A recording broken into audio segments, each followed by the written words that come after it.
I guess, what do you call it, the transition between tracks is a bit awkward. Because the first track ends really abruptly, and then there's a silence, and the second track starts, and I don't know, when I first listened to it, I was driving to the gym, and I put it on, and I was like, oh, this is sick. And then when it went to Selah, I thought I'd put the album on shuffle, so I stopped my car, so I was like, I'm not, having my first experience real like this. I take Kanye really seriously, that's cool. So, yeah, and then I saw, Selah's the next track. So just that to me just kind of felt a bit awkward. Still great songs though. Okay, and is that something Kanye's done in the past? Does he have this good flow between the songs? I feel like most of his albums he does. Life of Pablo, not so much. I think for me, Life of Pablo is very erratic. It was all over the place. The track listing was very, first 4 tracks would just go bang, bang, bang, and then it slows down and then it picks up again. This kind of reminded me of that. But that being said, years later, I love Life of Pablo. I appreciate it a lot more than the first time I listened to it. So this might be something that grows on me. Just now, I just find it really awkward. So kind of. Okay. So if that's how it started, if this narrative of this album has started with that song, how does it go into Selah? What does Selah actually show us? I think what Kanye is doing here is he's trying to establish something, right? So the first song is just the Sunday service choir, and I think that kind of establishes a mood. For me, it was this feeling of joy and celebration, and so yeah, I think a lot of Kanye's albums will start with a track that tries to sort of set the mood of what the album will be. Selah, I think Selah is great because Kanye just goes hard in this with the theology. I mean, he's throwing Bible verses out there. He's saying things like, to whom the Son set free is free indeed. He saved a wretch like me, like he's quoting Amazing Grace. Yeah. David, you want to jump in on this as well? I'll go for a bit. Exactly cool. Right.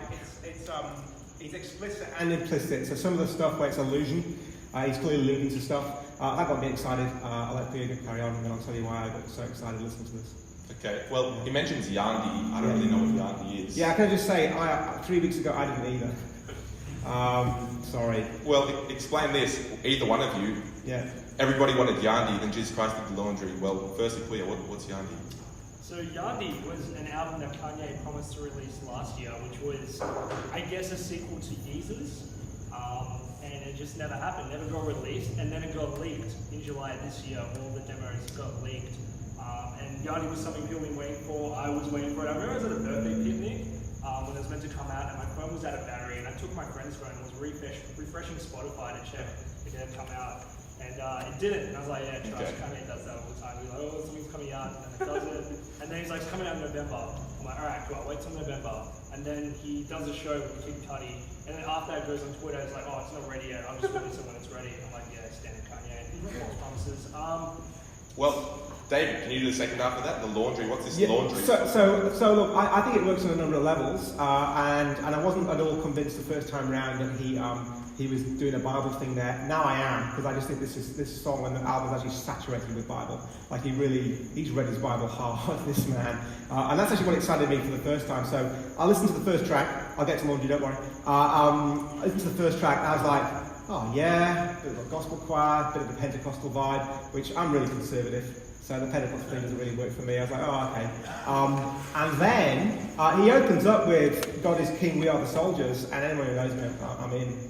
And then he starts quoting Bible and talking about, well, what's really interesting, I think that line is really, I loved it. I just went, ooh, that's really clever.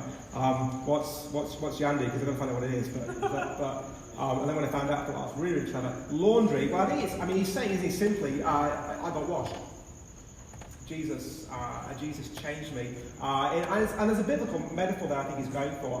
In the Old Testament, the Bible written before Jesus, in a prophet called Isaiah, God says to the people, Israel, who are all over the place, he says, I will wash you whiter than snow.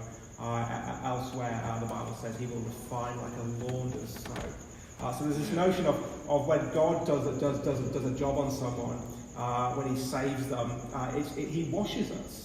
He takes what was bad and dirty, and he makes it clean. So it's not just that Jesus changed things; it's actually he got made clean. Yeah. And then what you see here, I think through the song then is those things coming through. So the Bible quotes, for example, they're both from John chapter 8. What does he quote? 8:33. I won't be in bondage to any man.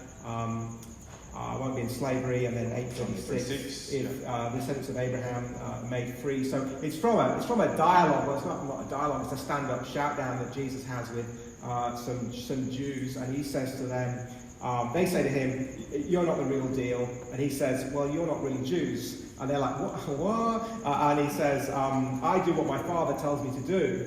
And they go, "What are you talking about?" And he's like, "God." And they say, No, we have God as our father, and Abraham, we descended from him. And he says to them, "No, your father's the devil," which is, if you ever want to, the whole Jesus about being really nice, the guy in the sandals who just walks around being nice to kids and kittens, and it's just, he doesn't exist, I'm sorry, in the Bible. He's very confrontational, and especially confrontational with the nation of Israel who walked away from the God, and so who made them and formed them together. And so in that John 8 thing, what Jesus is saying is, he's saying to the Jews, you're actually a slave. You're a slave to the devil, and he actually says everyone who sins is a slave to sin. And then he says, those whom the Son sets free, they shall be free indeed. Now, so it's a freedom from slavery metaphor, which I know is something that Kanye is big on, the whole idea of slavery. We're actually going to see that idea come up a number of times in the album. It's no surprise then that he immediately quotes Amazing Grace, doesn't he? He saved a wretch like me, which is from that famous hymn Amazing Grace. How sweet the sound that saved a wretch like me. It's actually a song written by a former slave trader, and it was appropriated by African slaves. Later on, so he's picking up on that vibe. A little bit later on, he's got some stuff from Luke. I don't know if we've got the time now to go into. Yeah, we're going to move on to the next ones. Take us there.